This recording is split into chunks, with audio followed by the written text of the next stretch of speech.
ओम शांति। 8 मई 2026। बाबा कहते हैं, दिन की शुरुआत परमात्मा की याद से करो, पूरा दिन बदल जाएगा। बाबा का संदेश है, ज्ञान सिर्फ सुनना नहीं बल्कि दूसरों तक पहुंचाना ही असली सेवा है। और ऐसे ही बहुत सुंदर पॉइंट्स बाबा ने आज की मुरली में बताए हैं, इसलिए इस वीडियो को अंत तक जरूर देखिए। बाबा सिखाते हैं, सच्चा योग वही है जब हम लौकिक रिश्तों से ऊपर उठकर एक परमात्मा से जुड़ते हैं। तो हमारी असली सेवा है ज्ञान सुनना और सुनाना। ऐसे ही बहुत ही सुंदर और जीवन बदलने वाले पॉइंट्स आज की मुरली में हैं, इसलिए इस वीडियो को अंत तक जरूर देखिएगा। और अब सुनते हैं मुरली को विस्तार से। मीठे बच्चे, अभी तुम शूद्र घराने से निकल ब्राह्मण घराने में आए हो। बाप ने ब्रह्मा मुख से तुम्हें एडॉप्ट किया है, तो इसी खुशी में रहो। प्रश्न, कौन सा गुहा राज ब्राह्मण कुल वाले बच्चे ही समझ सकते हैं? उत्तर, निराकार शिव बाबा हमारा पिता है और यह ब्रह्मा हमारी माता है। निराकार भगवान कैसे माता पिता बंधु सखा बनते हैं? यह गुहा गुप्त राज ब्राह्मण कुल के बच्चे ही समझ सकते हैं, उसमें भी जो दैव्य कुल में ऊंच पद पाने वाले हैं, वही यह राज यथार्थ रीति समझेंगे। ओम शांति। बच्चे बैठे हैं, समझ रहे हैं कि हमारा बाप दादा आया हुआ है। बाप तो इकट्ठा हो जाता है, दादा के साथ तो कहेंगे बाप दादा आए हैं। वह टीचर भी है। बाप दादा के बगैर तो कुछ बता न सके। बुद्धि चलनी चाहिए, क्योंकि यह नई बात है ना।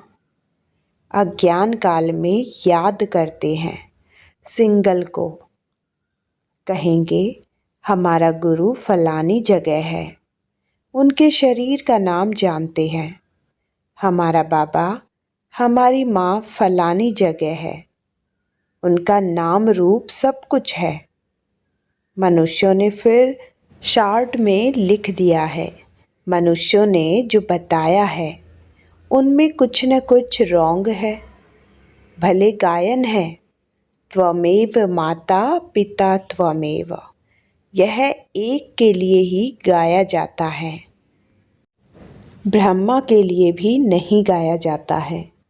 उनका नाम रूप बुद्धि में नहीं आता, न विष्णु का न शंकर का। गाते तो हैं, तुम मात पिता हम बालक तेरे, तो भी बुद्धि ऊपर में जाएगी। श्री कृष्ण को याद कोई न कर सके, याद फिर भी निराकार को ही करेंगे, उनकी महिमा है।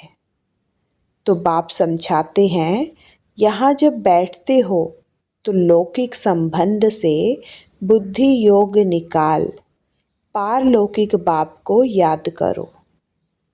इस समय यह सम्मुख है।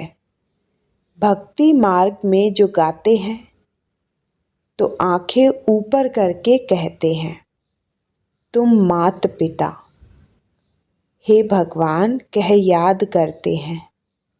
भगवान जब कहते हैं तो शिवलिंग को भी याद नहीं करते। तोते मिसल ऐसे ही गाते हैं, लक्ष्मी नारायण के लिए भी ऐसे नहीं कह सकते। यह तो महाराजा महारानी है, उनका बच्चा ही मात पिता कहेंगे, बंधु नहीं कहेंगे। भक्त लोग गाते हैं पतित पावन, परंतु यह बुद्धि में नहीं आता कि शिवलिंग होगा, ऐसे ही सिर्फ कह देते हैं। हे भगवान, हे भगवान, किसने कहा, किसको कहा, कुछ भी पता नहीं।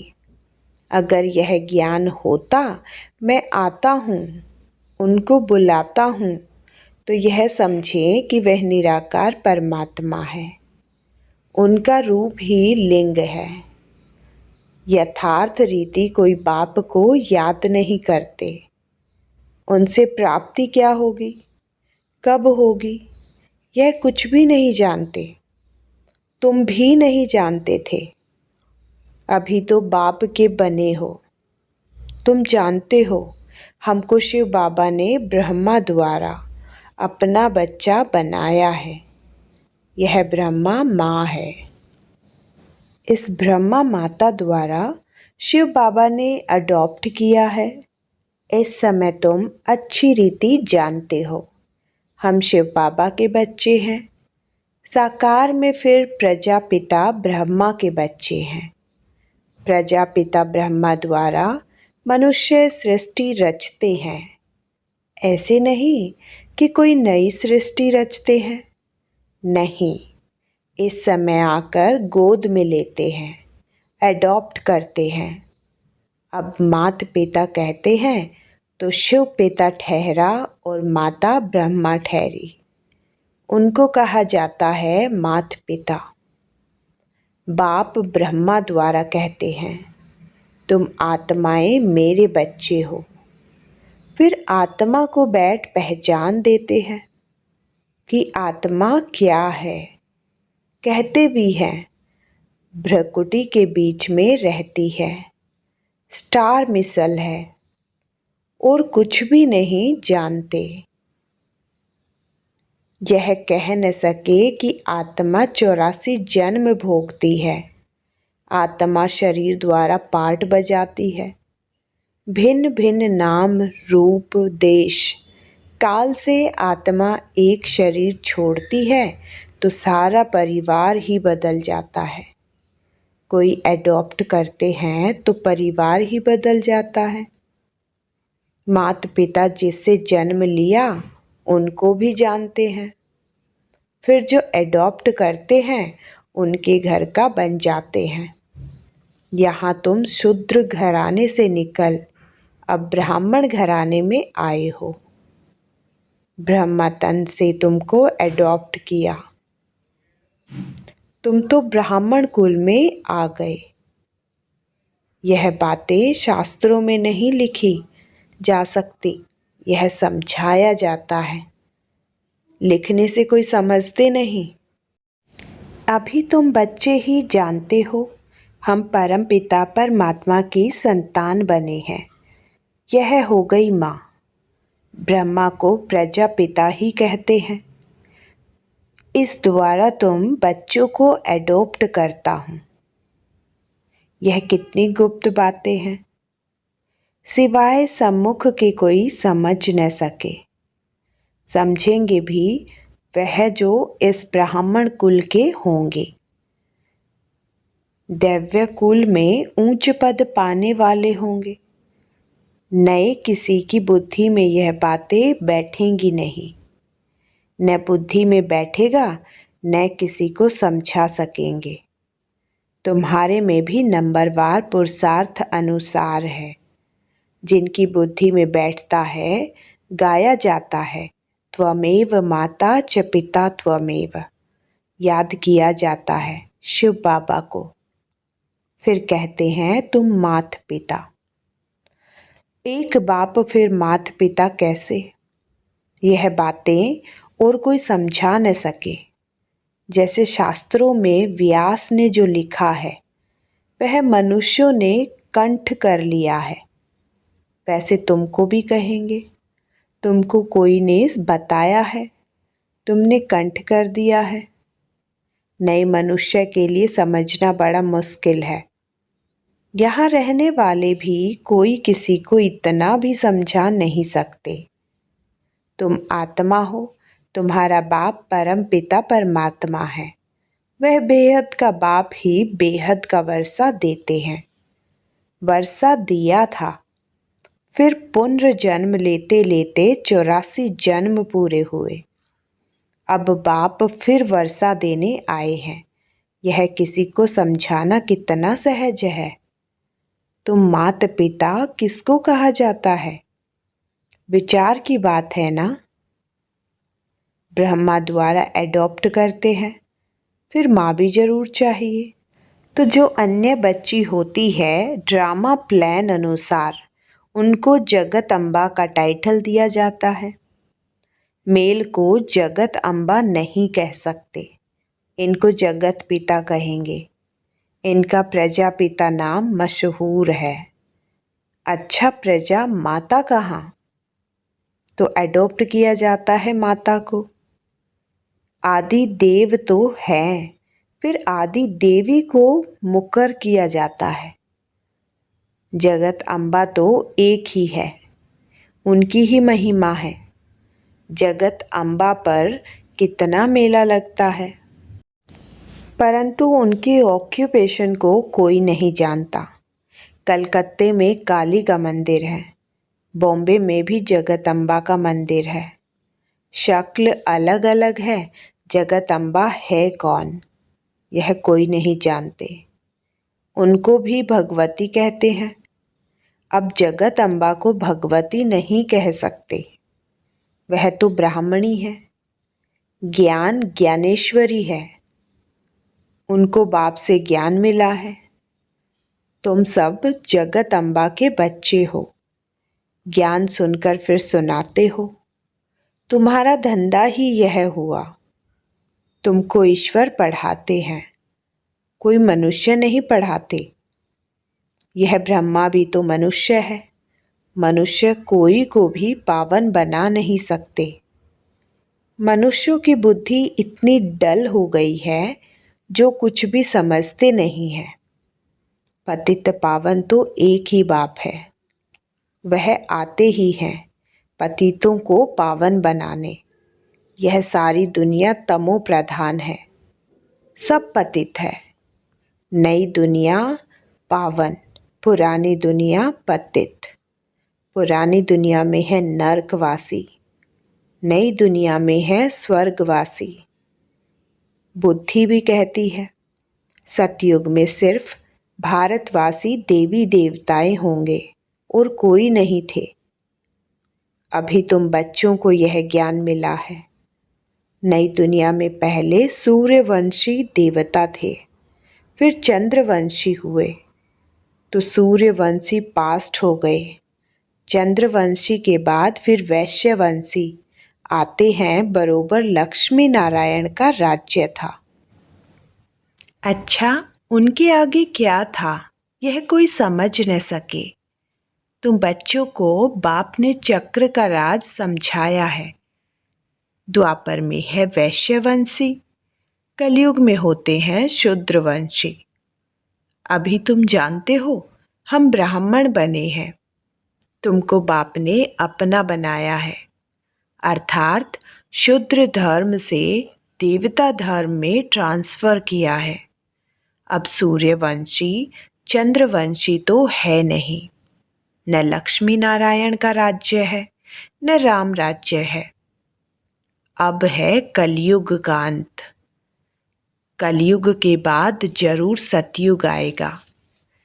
कलयुग में यह पुरानी पतित दुनिया है, महान दुखी है। इसलिए देवताओं की जाकर महिमा गाते हैं, माथा टेकते हैं। अच्छा, लक्ष्मी नारायण को यह राज्य किसने दिया? कोई है जो बता सके? कोई के भी ख्याल में नहीं होगा, क्योंकि बुद्धि में है कलयुग।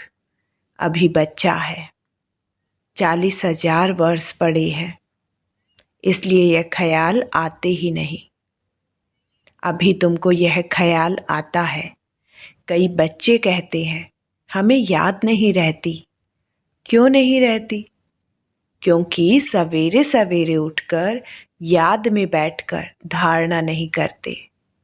समझते भी हैं, फिर किसको समझा नहीं सकते। यह तो जरूर होगा। सब एक रस तो समझदार बन न सके। समझदार भी चाहिए, बेसमझ भी चाहिए। बहुत समझदार तो जाकर राजा रानी बनेंगे। जितना जितना जो जास्ती समझते और समझाते हैं उनका नाम बाला होता है। प्रदर्शनियाँ होती हैं तो लिखते हैं बाबा फलानी को भेज दो। तो क्या तुम नहीं समझा सकते हो? बाबा उनकी प्रैक्टिस जास्ती है, हम थोड़े कच्चे हैं। बाबा खुद भी कहते हैं कहाँ से भी निमंत्रण मिलता है तो लिख कर भेजो। कौन कौन है तो हम देखेंगे किस किस को भेजना चाहिए। सन्यासी भी उस निमंत्रण पर है क्या? फिर बहुत अच्छी ब्रह्म कुमारी को भेजना होगा। अच्छा कुमार का है, मनोहर है, गंगे है, इसमें से किसी को भेज दो। बच्चे तो ढेर हैं। जगदीश को भेज दो, रमेश को भेज दो। तुम भी समझते हो एक दो से होशियार है। जैसे जज मजिस्ट्रेट होते हैं, एक दो से होशियार होते हैं। गवर्नमेंट जानती है एक दो से होशियार हैं, तब तो केस एक दो से ऊपर जाते हैं।